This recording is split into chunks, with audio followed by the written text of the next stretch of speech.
There's a cornfield behind my grandfather's old farmhouse, the kind that stretches far enough to swallow sound. It's taller than a man in late summer, with rows so tight they fold around you like a coffin when you walk between them. That field always made me feel uneasy, even as a child. Grandpa used to say the corn whispered at night, but I thought he was just trying to scare me. I'm not so sure anymore. It started last month when I came back to the house after Grandpa passed. He left everything to me, probably because I was the only one who ever visited. The place hadn't changed. Same peeling paint, same porch swing that creaked in the wind, same damn field looming like a wall at the edge of the yard. I arrived late, just before sunset. As I unlocked the front door, I heard laughter, high-pitched and distant, coming from the corn. I froze. The air was still. No wind, no insects, nothing. Just that sound. It wasn't the laughter of adults. It was children. At least 2 of them. Maybe more. I stood there gripping the doorknob, listening. Then one of them called out, "Eli, that's my name." But no one should have known I was here. I whipped around. The field stood silent. A few stalks rustled, just slightly, as if someone had slipped between the rows. I tried to laugh it off. Maybe some neighbor kids playing a prank. Small town like this, word travels fast. Maybe someone saw me pull up, but deep down, I felt the weight of something old, something wrong. Inside the house, everything was just as Grandpa had left it. Dust blanketed the furniture. A plate with crusted eggs still sat in the sink. I found a few boxes of my childhood, things upstairs. And that night, I slept in my old room, surrounded by toys I hadn't touched in 20 years. That's when the knocking started. It was faint at first, like the tap of fingers on glass. I sat up, heart thudding, ears straining. Tap, tap, tap. I walked to the window, pulled back the curtain. Nothing. Then I heard it again, only this time from the other side of the room. I turned toward the closet. Tap, tap, tap. From inside. I should have run, but I stepped closer, slowly, holding my breath. The tapping stopped. I reached for the knob. My hand trembled. I yanked the door open. Darkness. The closet was empty, except for an old quilt and a shoebox full of marbles. I let out a shaky laugh and told myself I was just tired, just stressed. Maybe grief was playing tricks on me. But then, "Come play with us, Eli." I swear to God I heard it.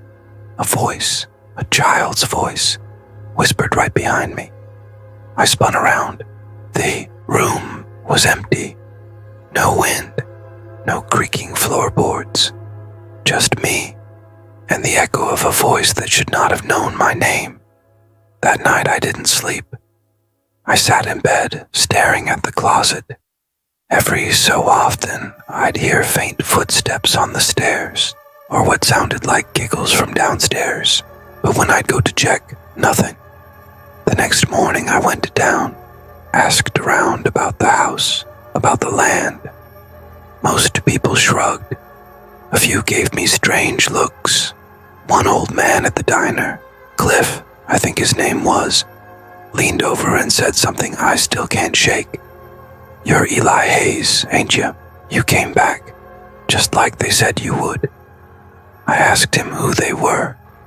He just looked out the window toward the cornfield and said, "The children, the ones who never left."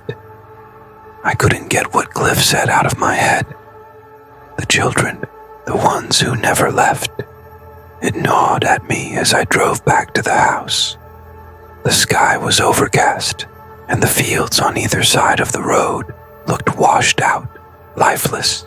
The corn stood like an army, unmoving, each stalk watching.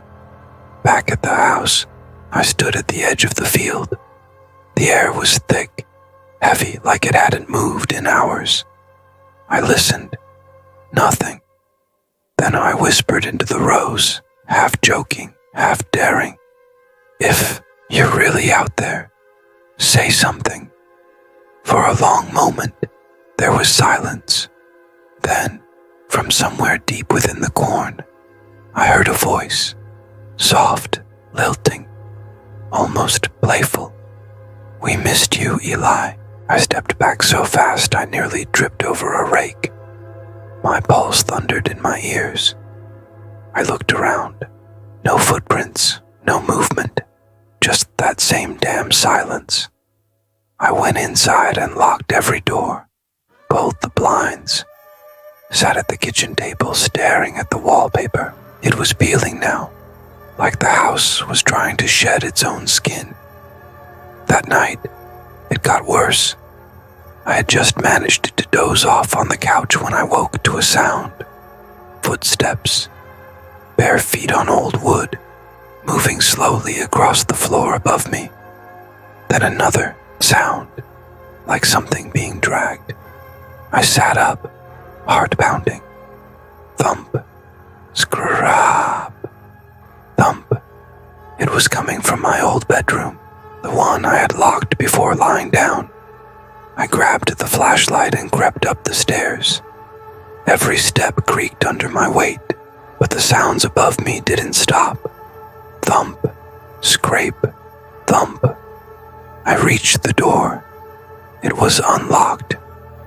I know I locked it. Hand shaking, I pushed it open. The room was dark, except for the pale moonlight leaking through the curtains. My flashlight flicked on, revealing the floor. Something had been dragged across it. Long black streaks marred the floorboards, leading from the closet to the bed. The closet door was wide open. I stepped closer. The flashlight's beam trembled in my hand. Then I saw it. On the wall, just above the bed, someone had written in thick black crayon, "Eli Hayes sleeps here again." Below it, scrawled in a child's uneven hand, "We remember you." I stumbled back, nearly dropping the light. Hadn't lived here since I was 7. No one else had stayed in that room since then. And that's when I began to remember something I'd buried. A memory.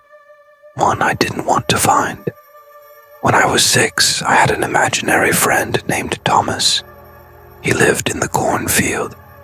He said he used to live in the house long before Grandpa bought it. I talked to him for hours.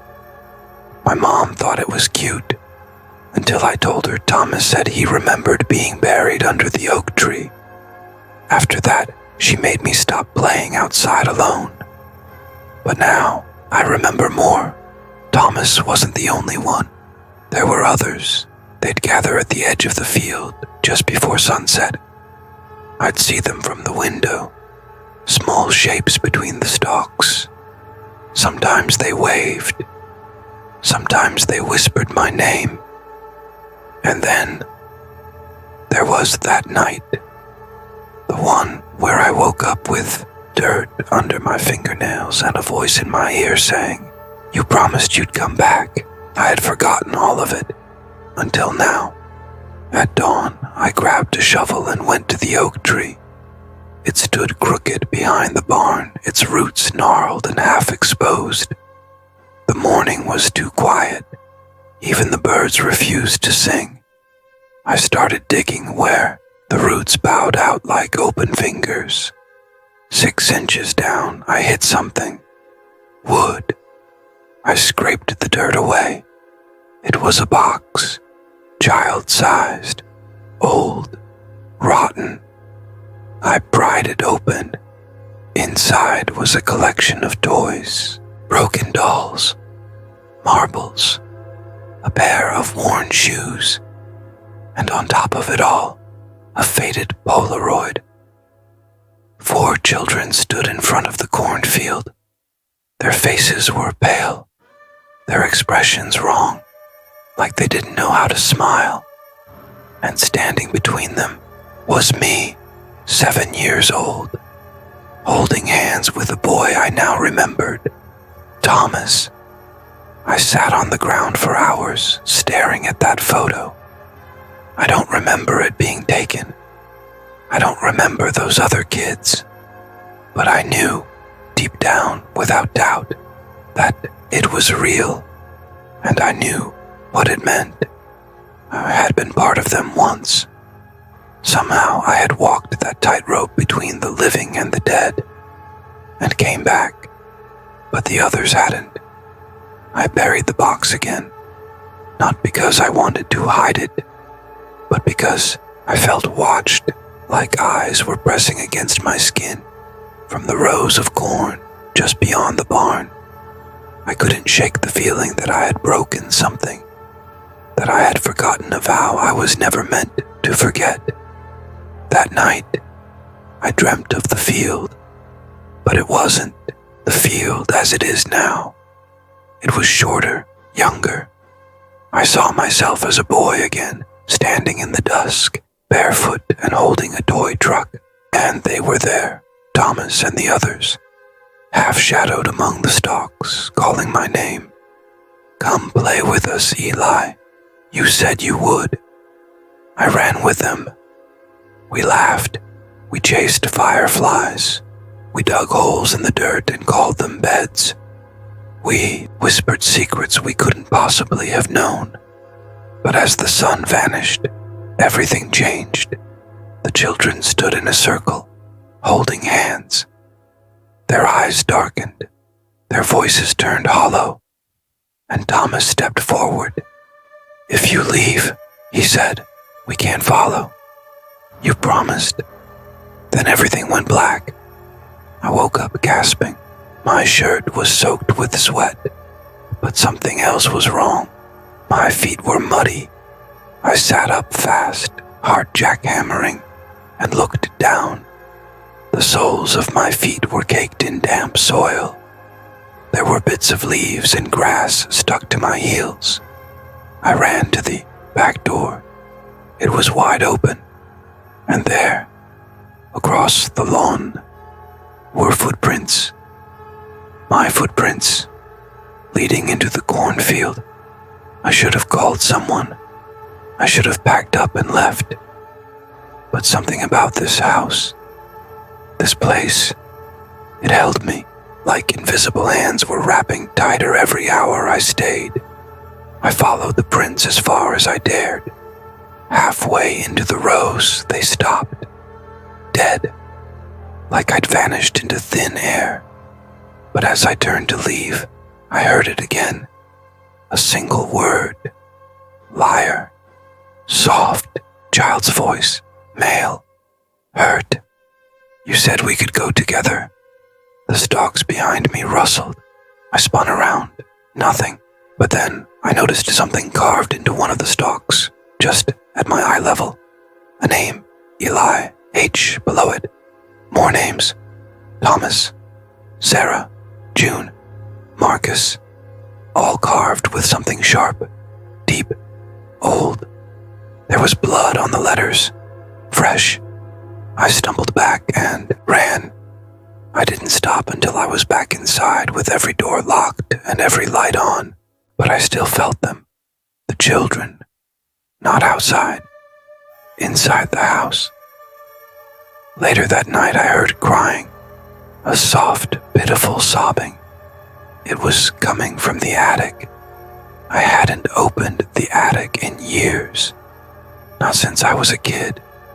The pull string hung like a noose from the ceiling in the upstairs hallway. I didn't want to go up there, but I had to. I pulled the cord.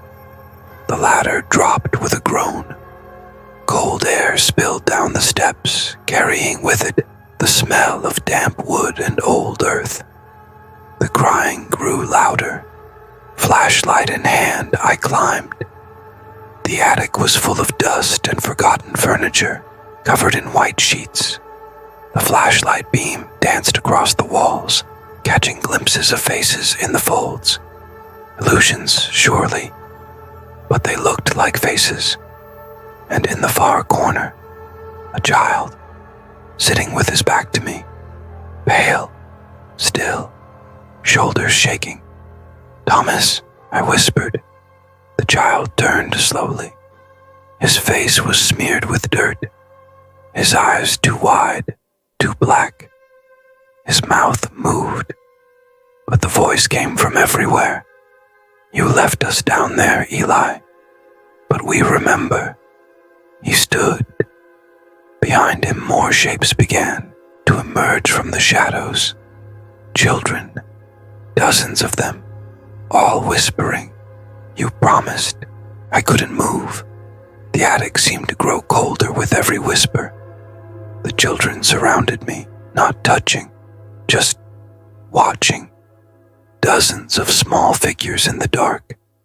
Their eyes reflected the flashlight like animals in the night. Thomas stepped closer.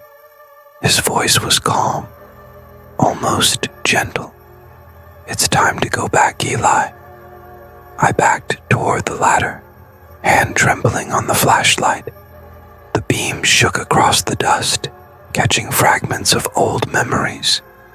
My tricycle, a wooden rocking horse, the mobile that used to hang over my crib, all of it left behind. Like them, I turned and bolted down the ladder. My foot slipped on the second rung and I landed hard, pain shooting up my leg. But I didn't stop. I slammed the attic door shut and dragged a chair beneath it. The crying started again, but not from above, from beneath the floorboards. I spent the next morning tearing through Grandpa's papers, old deeds, maps, letters, anything. I needed answers. In a locked drawer, I found a yellowed envelope addressed to my grandson Eli for when the voices return. Inside was a letter. "Eli, if you're reading this, then you've heard them. I'm sorry. I tried to keep them quiet, but the corn remembers everything. So do the children, especially Thomas. Your father made a deal once. You were just a baby. Times were hard. The land was dying. He thought if he gave the field something it wanted, it would give something back. He gave them names, children's names. Some were real, some he just imagined. But one night, he gave your name. That's why they watch you. That's why you remember them. They think you're one of them. And maybe, in some way, you are. There's only one way to quiet them. You must return what was promised. You must give them a child, or you must take one back. Forgive me, Grandpa." My stomach dropped. Give them a child. Take one back. What the hell did that mean? I thought of the photo in the box, the one with me and the others. Was I the one who left? The one who got away? And if so, was I the promise broken that night? I heard voices in the corn again. I didn't run this time. I followed them. They led me deep into the rows, farther than I had ever gone as a kid. The world behind me faded. House, barn, road, all gone. Only the stalks and the dark sky above remained. Then I saw the clearing, a perfect circle of flattened corn. In the center stood a scarecrow, but it wasn't straw. It wore a child's clothes. Its face was made of stitched burlap, with black marbles, 4 eyes, and a painted red smile. A name tag hung from its chest. Eli stepped back. That's when the children appeared, just beyond the circle. Their outlines flickered like candlelight. Thomas stood nearest, This was your place, he said. We waited. I shook my head. I didn't know. I was a kid. I didn't understand. We did. He stepped into the circle. You were supposed to stay. We chose you. You belonged to us, but they pulled you away. Who did? Your mother. His face twisted. She screamed. She prayed. She begged. She took you back, but she didn't undo the deal. Behind him, the others began chanting. Soft, rhythmic, childish. One was taken, one must give. One who leaves, one must live. Thomas reached out his hand. You can make it right, Eli. Make what right?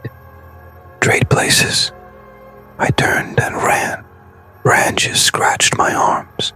My lungs burned. I ran through row after row until I tripped and hit the dirt hard. And when I looked up, I was in my backyard again. The fields stood silent behind me. I stumbled inside, locked the door, and sank to the floor. That's when I saw the photo again. It was lying on the kitchen table. Only now there were 5 children in the picture. The new one, standing between Marcus and June, was my daughter. My daughter Lucy is only 5. She's never been here, never stepped foot in this house, never stood in that field. But there she was, in the photo, smiling like she'd always belonged, like she remembered. I stared at the image, my hands shaking. My heart tried to reason, explain. Maybe someone was messing with me. Maybe I was losing it, but deep down, I knew the truth. The children had taken her, and she was already part of them. I called my ex, praying she'd say Lucy was fine, asleep in bed, safe and warm. But her voice came through broken, frantic. Eli, where is she? I thought, you picked her up yesterday like we agreed. I couldn't breathe. I didn't. God, I didn't. My voice cracked. She's not with me. A silence on the line. A long, cold silence. Then a whisper. She was talking to someone before bed last night. Said his name was Thomas. I tore through the house like a man possessed. The attic, the cellar, the closet in my old room. Everywhere I went, I heard her, not calling for me, but to them, laughing, whispering, singing, that same damn rhyme. One was taken, one must give. One who leaves, one must live. Then I found it. Her stuffed rabbit, sitting in the middle of the living room. I hadn't seen it in years. It still had her name stitched on the ear. And next to it, her shoe, covered in fresh dirt. I didn't have a plan, just the shovel. Just rage and fear and a father's desperation. The corn swallowed me again. I pushed through the stalks like they were living things, pulling at my clothes, hissing in my ears. The deeper I went, the louder the voices became. Children chanting, singing lullabies in reverse, crying, laughing. Then silence. I stepped into the clearing. The scarecrow was gone. Lucy stood in its place. She looked up at me, smiled. Hi, Daddy. My legs gave out. I dropped the shovel. Lucy, what are you doing here? You need to come with me now, okay? She tilted her head, but they said I live here now. Behind her, the children stepped forward, circling, their eyes empty, their mouths moving without sound. Thomas was last. You can still keep your promise, Eli, he said. One must stay. One must go. I grabbed Lucy and held her tight. No, you can't have her. Thomas didn't move. It's not us who wants her. It's the field.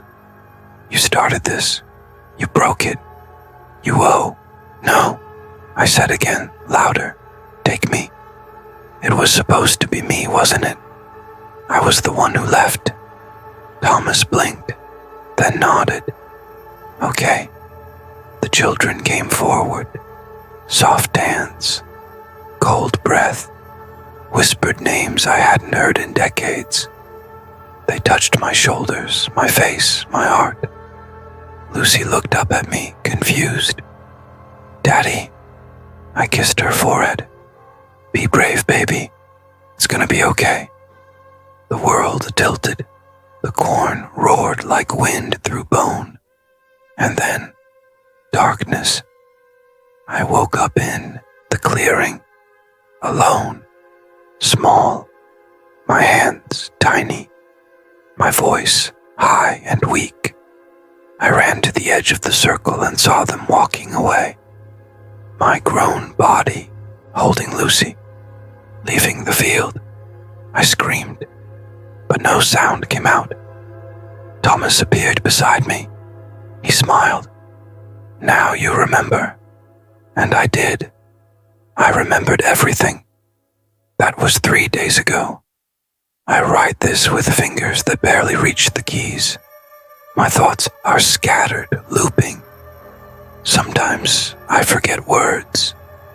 Sometimes I forget I was ever a man. But I remember this. I made a promise. And now, I've kept it. If you ever hear children whisper your name from the corn, don't answer. They might remember you, too.